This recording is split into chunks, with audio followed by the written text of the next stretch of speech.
Welcome to the Hereditary Ovarian Cancer What You Need to Know conference call. This conference has been recorded Wednesday, October 20th of 2010. The call is over to Iris Pizon. Please go ahead, ma'am. Ovarian Cancer Canada welcomes you to this session of our telephone and online education series for women with ovarian cancer and their caregivers. Today's session, Hereditary Ovarian Cancer, What Do You Need to Know, will be given by Mary McCollum, who is a nurse educator at the BC Cancer Agency. For those of you who registered, you have received today the PowerPoint presentation that you can use to follow the teleconference. I am Iris Pizon, Program Manager at Ovarian Cancer Canada. OCC endeavors to provide women with ovarian cancer and their caregivers the information that they need. We hope that you will find the session interesting and that you will address your questions to Mary McCollum. To encourage listeners to ask questions at the end of the 30 to 40-minute presentation, we ask that you just give a first name. Feel free to provide the operator with an alias if you wish. The previous telephone education sessions are available on YouTube at www.youtube.com/ovariancancercanada. Videos have been posted in 10-minute segments and ordered in parts to make it easy for you to listen and later return where you left off. Today, we are delighted that there are survivors, family members, and health professionals from across the country in the audience. We hope that you can help us with your feedback. An evaluation form will be sent to attendees via email or regular mail. And now, please welcome Mary McCollum.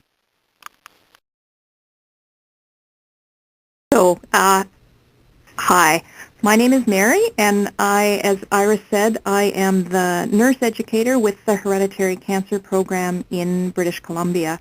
My office is in Vancouver, and it's 4 o'clock in the afternoon here. I am going to speak along with the slides that have been sent out to you, so I will indicate when I'm moving from one slide to the next, but I hope that will also be clear from my content, and look forward to having some time for questions and discussion at the end. So to just review the outline for my presentation, I'm planning to cover the following questions. How are cancer and genes related? How common is hereditary cancer? Then talk a bit about which genes are linked to hereditary ovarian cancer specifically. To talk a bit about recognizing whether your family might be at higher risk for hereditary cancer, and talk a bit about what is genetic counseling, and then how is genetic testing done and what can the results of that mean, and end up with a few suggestions for where to get more information if you have questions after this presentation. So to start on the third slide, how are cancer and genes related? I want to just talk a little bit about cancer in general. We know that the human body is made up of trillions of cells, and there are many genes within each of those cells that help to control the normal cycles of how cells divide and grow.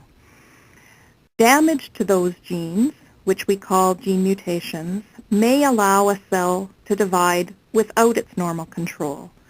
Those gene mutations can be caused by aging, by exposure to chemicals, to radiation or hormones or other factors in the human body or in our environments. And when a cell starts to lose control of its normal growth patterns, it can become a cancer. So that's what all cancers have in common.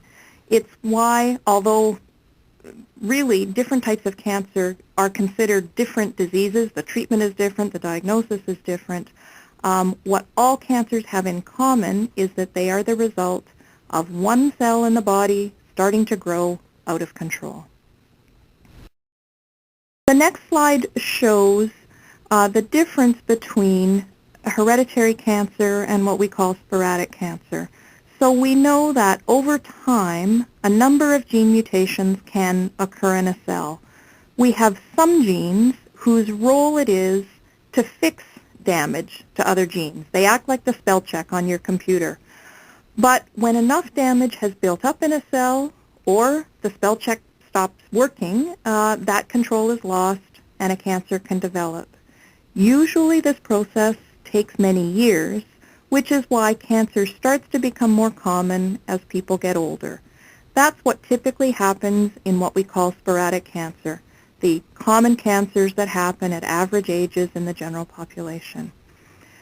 Just a reminder, when we talk about genes, that we are all born with 2 copies of each gene in each cell in our body. 1 copy of each gene comes from each parent at the time of conception.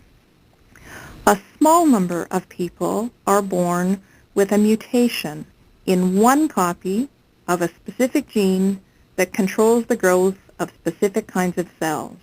And this is what's called hereditary cancer. So that means a person is born with a greater chance of developing cancer because there are less steps required for those cells to become a cancer. So cancer is more likely to happen, and it may happen at younger ages. So in the slide you see it's just a representation of 3 steps on the left-hand column and 2 steps on the right-hand column before enough damage has happened in 1 specific cell that it can become a cancer. So the rest of this presentation is going to focus on how we recognize hereditary cancer and what it may mean. So just to summarize that background, a key message in every talk that we do about hereditary cancer is this idea that all cancer is genetic. All cancers are the result of damage to genes which let a cell grow when it's not supposed to. But most gene mutations are not hereditary. That's an important difference in our understanding of cancers. All cancers are the result of damage to genes. A small number of those mutations, that damage, is hereditary or present with somebody from birth. So to move on to slide number 6 about how common is hereditary cancer. This information is often a surprise when I talk to people about hereditary cancer. The idea that most cancer is not hereditary. Less than 10% of cancer is related to an abnormal copy of a specific gene that's been passed down in a family over generations. And we'll talk about specific features of hereditary cancer as we go on. There are probably about 20% of cancers that are seen in what we might call clusters in a family. So we see a bit more cancer than you might expect in the average family, but likely reflecting a combination of factors in the person's environment, in their genetic makeup, but not fitting with a specific gene that's been passed down. And then most often, we would consider cancer to be sporadic, happening by chance alone. This is where we see the common cancers that are seen at what we would call the usual ages related to common risk factors.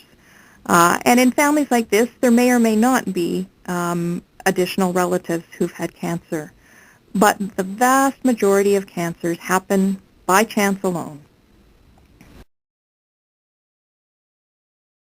To then look at why do we bother to look at family history and what information can that give us? The goal really is to be able to assess the family history, to classify it so that a person can receive appropriate information and follow-up. So as the slide number 7 reminds us, less than 10% of families would have a history of cancer that suggests an inherited risk is being passed down over the generations, where genetic testing might be possible and where specific cancer screening might be recommended for family members. That, although it's the least common category, it's where we're going to spend the rest of the presentation today.